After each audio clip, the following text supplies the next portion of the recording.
뉴스의 중심에 있었던 재계 인물과 또 이슈를 짚어보는 BGNU 시간입니다. 오늘은 올 2분기 코로나19 속에서도 깜짝 실적을 이뤄낸 기업 그리고 CEO들에 대해서 이야기 나눠보겠습니다. 산업부의 김창섭 기자 나와 있습니다. 김 기자, 코로나19로 상반기에 사회적 활동이 굉장히 많이 제약되기는 했는데 그래도 기업들, 이제 총수들 현장 경영 행보는 굉장히 쉴 틈 없이 이어지고 있어요.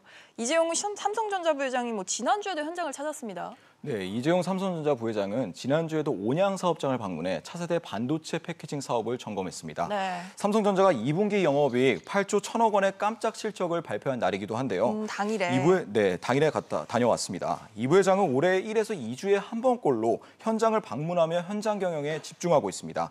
이 부회장의 동선을 보면요, 삼성이 어느 곳에 주목하고 있는지를 알 수 있다는 말이 나옵니다.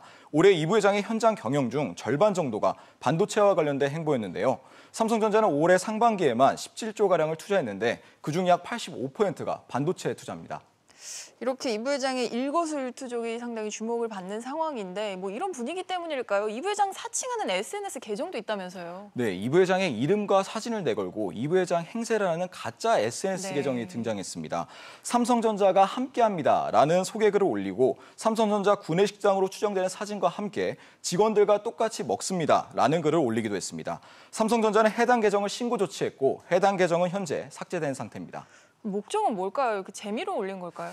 네, 그런 것으로 추정되는데 현재 삭제된 상태여서 아직 여쭤보지는 못했습니다. 공식적인 이 부회장의 계정은 없는 거고. 네, 맞습니다. 공식적인 이 부회장의 계정은 아직 없습니다. 네, 참고하시면 좋을 것 같습니다.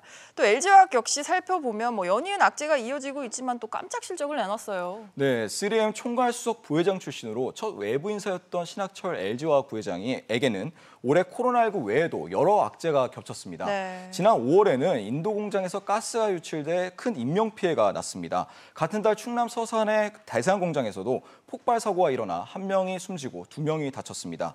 이에 따라 구광모 LG그룹 회장이 직접 현장을 방문해 사과를 하기도 했는데요. 이런 악재 속에서도 LG화학은 2분기에 영업이익 약 5,700억 원으로 지난해보다 2배가 넘는 이익을 이뤄냈습니다. 네, 정말 악재 속 반가운 소식일 것 같은데 이렇게 깜짝 실적 낸 배경은 뭘까요? 네, 전기차 배터리와 에너지 저장 장치 등 전지 부문이 실적을 이끌었습니다. 전지 부문 영업이익은 2분기에 1,500억 원을 넘겨 지난 2018년 4분기 깜짝 흑자 이후 6분기 만에 흑자로 돌아섰습니다. 4년 뒤에는 글로벌 전기차 수요가 900만 대로 오를 것으로 전망되고 현대기아차도 2025년에 연간 전기차 100만 대를 판매하겠다고 선언했습니다. 이에 따라 앞으로 전지 부문의 실적은 흑자가 유지될 것으로 보입니다. 이런 실적과도 기대감이 지금 주가에도 많이 반영이 되고 있는 것 같습니다. 네, 김 기자 잘 들었습니다.